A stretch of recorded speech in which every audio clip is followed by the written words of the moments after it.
Belial is not like other demons. He does not roar. He does not shatter walls. He does not announce himself with fire or shadow.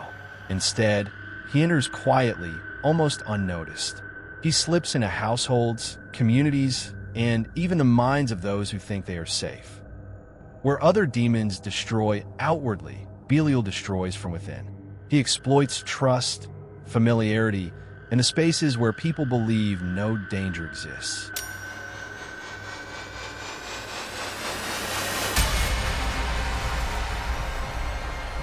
Ancient texts never describe him with brute force. They describe him as a presence that grows stronger when ignored, a shadow that follows obedience until it begins to crumble. He is called Belial, a name that in Hebrew originally meant worthless or without restraint. But these words do not capture the terror. Belial is more than a concept. He is a predator, a force that waits for weakness and then amplifies it until destruction is inevitable. Unlike demons of lust or rage, Belial does not tempt with pleasure or frighten with violence. He infiltrates the spaces where rules are taken for granted, where structure is assumed to hold, and slowly undermine certainty. A family may still sit at their table, believing all is well, while Belial is already rearranging the patterns that sustain them. A city may continue to function, but trust between its citizens begins to wither. A law may remain on the books, but the fear and respect that once enforced it has vanished. In his earliest mentions in the Hebrew Bible, Belial is not yet a demon in the supernatural sense. He is the invisible enemy within the human spirit, the one who abandons restraint, corrupts intention, and sows decay without anyone noticing. Sons of Belial are not worshippers of evil. They're people who abandon discipline, who exploit loopholes, who act with subtle selfishness and unconcern for the collective. Yet from this human weakness, Belial's true horror emerges. Over time, texts begin to personify him. The Dead Sea Scrolls describe Belial as the guiding force of the sons of darkness.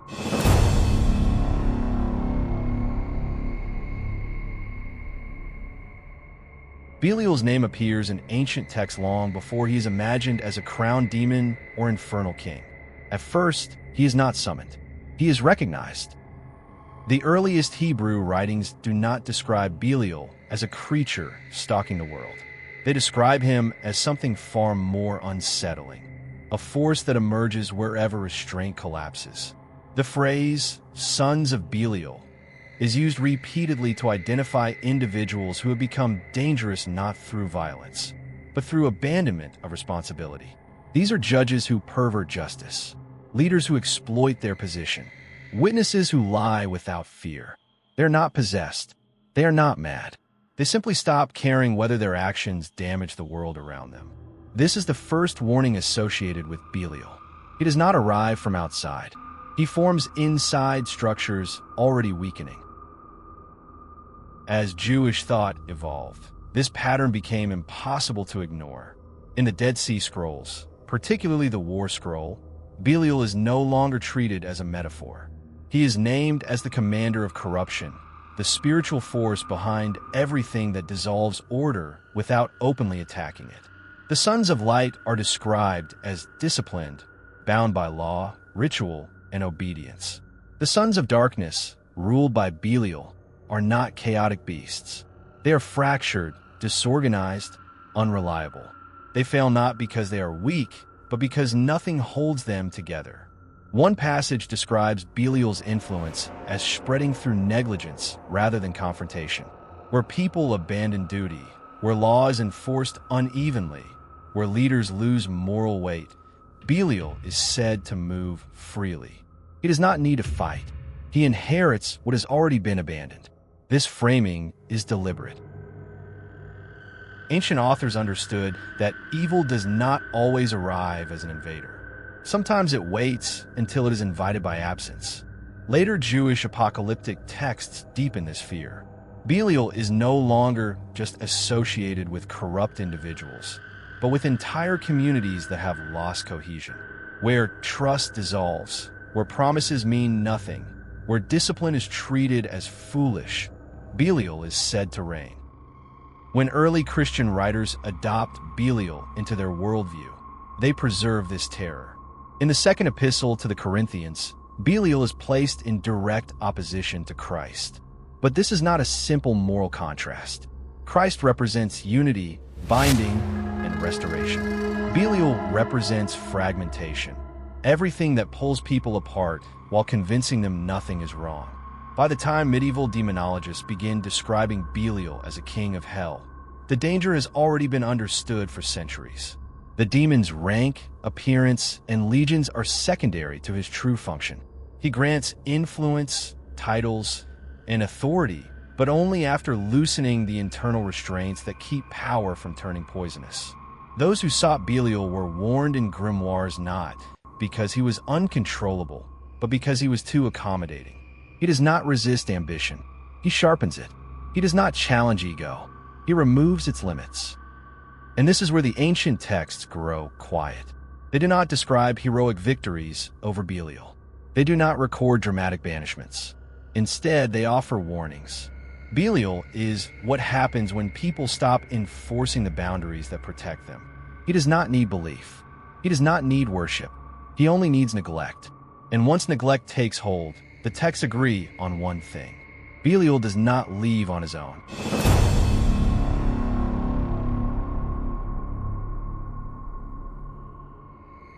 Belial does not announce himself. He does not demand loyalty. He does not threaten punishment. He offers something far more seductive: release. In ancient texts, Belial is repeatedly associated with a single idea: freedom without consequence. Not freedom as liberation, but freedom as detachment. Detachment from obligation. Detachment from restraint. Detachment from the idea that actions must lead somewhere. This is how Belial enters, not through terror, but through permission. Those drawn to him are never described as desperate or ignorant. They are described as confident, secure, certain that rules exist for other people. Belial's presence is felt when discipline begins to feel unnecessary, when structure feels oppressive, when accountability feels like an insult. The individual does not break the law. They simply stop respecting it. Ancient warnings describe this stage with disturbing precision. A person under Belial's influence still appears functional. They speak well. They lead. They succeed. But something has shifted internally. Promises lose weight. Commitments become optional. Responsibility is treated as a burden imposed by others. Belial does not remove morality. He hollows it out. In later demonological writings, Belial is said to grant titles, positions of authority, and influence over others. This is not symbolic. He is repeatedly linked to hierarchies that no longer enforce their own rules. Courts where justice bends. Councils where decisions are made, but never upheld. Systems where power exists without consequence. Belial thrives where authority is disconnected from enforcement. Once this detachment takes hold, the transformation accelerates. The texts describe a specific progression. First comes convenience, doing what is easiest rather than what is necessary. Then, justification, explaining away harm as inevitability. Finally, contempt, not for victims, but for the idea that restraint ever mattered. At this stage, Belial no longer needs to act. The damage sustains itself. Communities fracture. Trust erodes. Agreements dissolve. Everyone begins acting in their own interest, convinced they are simply being realistic. The horror is subtle. Nothing explodes. Nothing collapses all at once. The structure remains standing while the foundation rots. Ancient writers feared this more than open violence. A city attacked can unite. A people threatened can resist. But a society hollowed from within does not know when to fight back. This is why Belial is described as invisible. Not because he hides, but because he blends perfectly into environments that have already abandoned self-restraint. He does not corrupt the disciplined. He waits for discipline to be mocked, weakened, or dismissed. And once he enters, reversal becomes almost impossible. Texts warn that those influenced by Belial no longer recognize authority even when it returns. They mistake correction for oppression. They treat accountability as tyranny. By the time consequences arrive, they believe themselves innocent. Belial does not need loyalty. He does not need belief. He only needs people to believe that nothing truly binds them. That myth, freedom without obligation, is his true gateway. And once it takes hold, Belial does not need to destroy anything. Everything collapses on its own.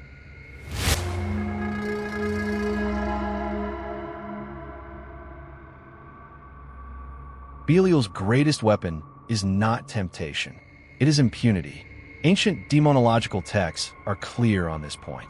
Belial does not need chaos. Chaos burns out. Chaos invites resistance. Chaos provokes correction. Belial prefers something far more stable and far more terrifying. Rules that exist only on paper. Law without enforcement. Order without consequence. In early Jewish writings, Belial is repeatedly linked to places where authority still speaks, but no longer acts. Judges issue rulings that are ignored. Leaders make promises they never intend to keep. Punishment becomes selective, symbolic, or delayed until it loses meaning. This is the environment Belial requires. He does not dismantle systems. He leaves them standing, empty. Texts describe this as the moment when Belial walks freely. Not because no laws exist, but because no one believes they matter. When violations carry no cost, restraint becomes foolish. Discipline becomes optional. Those who still follow the rules begin to look weak. Belial feeds on this reversal. In medieval grimoires, Belial is described as granting favors to those in power, especially those already insulated from consequence. He does not elevate the oppressed. He strengthens the untouchable. His rewards include influence, immunity, and protection from reprisal. But these gifts come with a condition. The recipient must never restore enforcement. Once Belial establishes a space where consequences do not follow actions, the decay accelerates. People begin testing boundaries, not out of rebellion, but curiosity. Each violation that goes unanswered invites another. Soon, restraint collapses not because it is opposed, but because it is ridiculed. The horror here is precision. Nothing breaks loudly. Nothing announces disaster. The system continues functioning just enough to maintain the illusion of control while rotting underneath. Ancient writers understood this as a form of possession, not of individuals, but of structures. Belial does not need to dominate minds when he can infect the framework that governs them. Once enforcement disappears, people police themselves downward, competing to see how much they can get away with.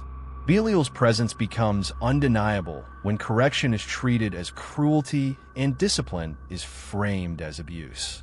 Texts warn that once this inversion occurs, restoration becomes almost impossible. Anyone attempting to reintroduce consequences is seen as a tyrant. Authority loses legitimacy, not because it is unjust, but because it dares to exist at all. This is why Belial is considered one of the most dangerous infernal figures in demonology. He cannot be fought directly. You cannot strike him. You cannot banish him with force. He only retreats when enforcement returns, swift, consistent, unavoidable. And by the time it happens, most structures are already too weak to sustain it. Belial does not overthrow law. He waits until it forgets how to bite. And once that happens, he no longer needs to act. The damage sustains itself.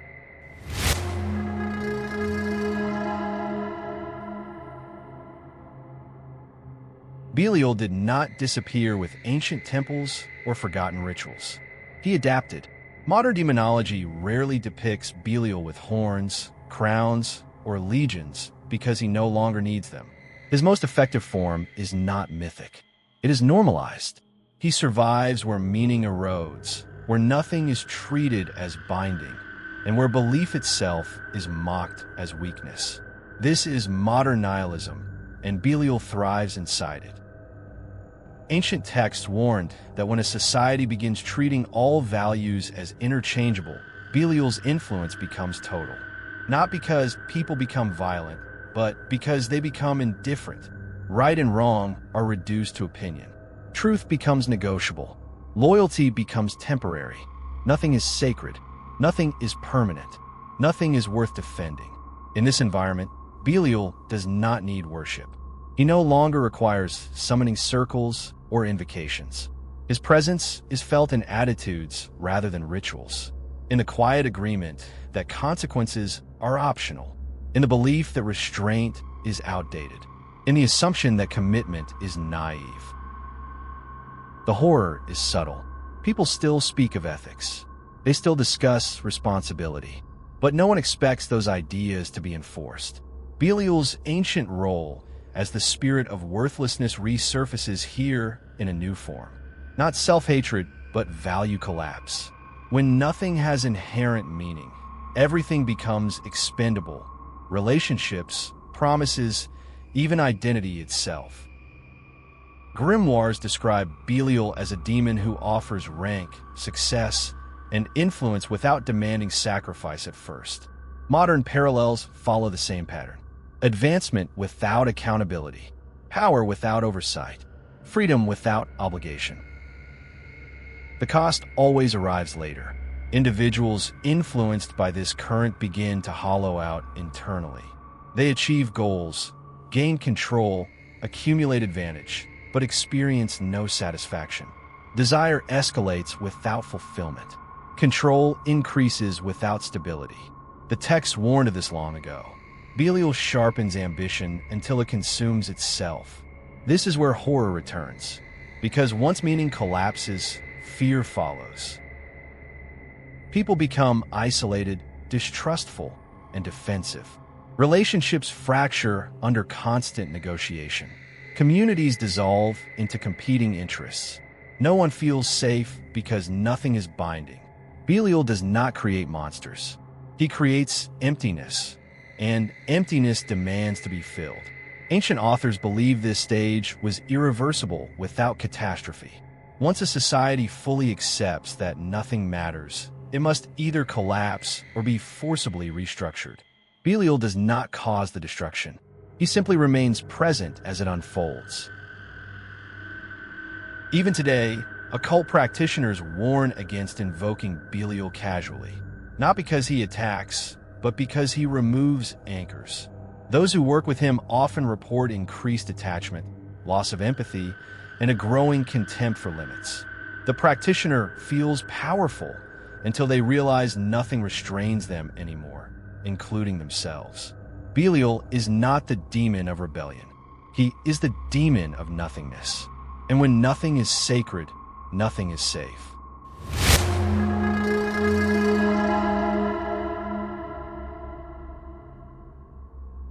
Most demons in occult tradition can be expelled.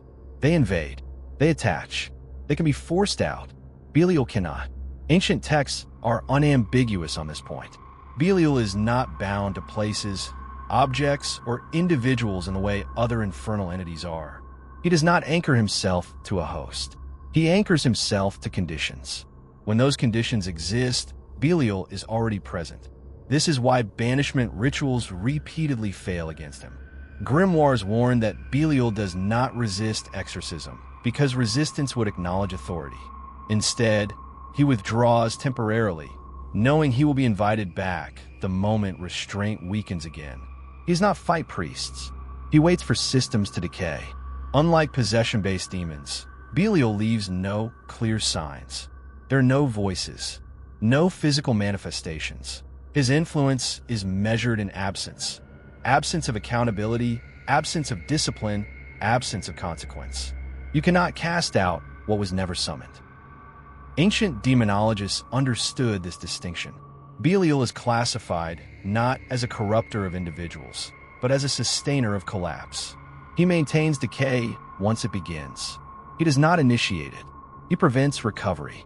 This is why texts emphasize vigilance over confrontation. The only defense against Belial is continuous enforcement of boundaries. Once boundaries dissolve, ritual becomes meaningless. Authority loses power when it is no longer believed. Belial exploits this perfectly. He does not oppose law. He mocks it by letting it exist without effect. In some medieval accounts, Belial is said to appear compliant during summoning rituals. He speaks calmly. He follows instructions. He even seems respectful. This is deliberate. He does not challenge the magician's authority because he knows it is temporary. Once the ritual ends, enforcement ends with it, and Belial remains. Occult warnings describe a chilling pattern among those who attempt to command him. At first, nothing goes wrong. The summoner experiences increased autonomy, influence, and confidence.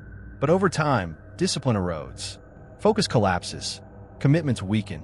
The magician becomes isolated, convinced they no longer need structure. Belial has not attacked them.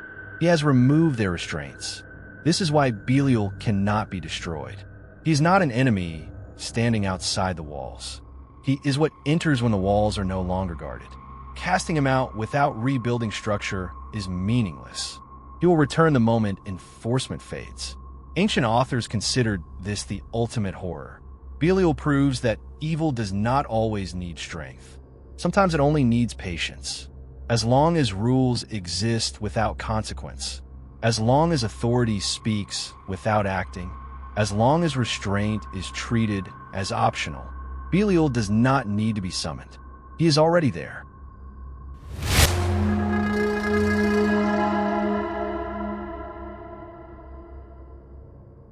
Belial is not the most violent demon. He is not the loudest. He is not the most theatrical. That is precisely why he is so dangerous. Ancient texts never describe Belial tearing bodies apart or burning cities. Those kinds of demons attract attention. They provoke resistance. They invite intervention. Belial operates beneath that threshold. He does not destroy structures. He lets them destroy themselves. This is the true danger. Belial never forces collapse. He removes the barriers that prevent it. In every tradition where his name appears, the warning is the same. Belial thrives where people believe they are in control while quietly abandoning restraint. He does not tempt with forbidden acts. He tempts with the belief that restraint is unnecessary. By the time consequences arrive, Belial is no longer needed. The damage is complete. Those influenced by Belial rarely see themselves as corrupted. They believe they are free, independent, untouchable. They dismiss warnings as superstition or weakness. Ancient writers feared this more than possession or madness because it cannot be interrupted. You cannot save someone who believes nothing binds them. Belial's horror is cumulative. Each small abandonment of responsibility compounds into something irreversible. Relationships erode without obvious conflict. Communities fracture without visible enemies. Authority collapses without rebellion. Nothing screams. Nothing breaks all at once. And that silence is deliberate. In demonological texts, Belial is often described as smiling, not in cruelty, but in certainty. He knows that once enforcement disappears, restoration will be resisted. Anyone who attempts to reintroduce limits will be treated as an oppressor. Order becomes the villain. Discipline becomes abuse. This inversion is Belial's final victory. He does not rule through terror. He rules through permission. Once that permission is granted, even unconsciously, Belial no longer needs to act. He becomes unnecessary. His work continues automatically, sustained by people convinced they are acting in their own interest. This is why Belial is rarely banished in stories. He outlives exorcists. He outlasts rituals. He survives reform. He waits, and waiting is his greatest strength. Belial is not dangerous because he attacks. He is dangerous because he remains. He remains in systems that no longer enforce their rules. He remains in relationships where boundaries dissolve. He remains in minds that reject restraint but still crave control. He does not need belief. He does not need fear. He only needs people to stop holding the line. And once that happens, Belial does not arrive. He is already there. Subscribe.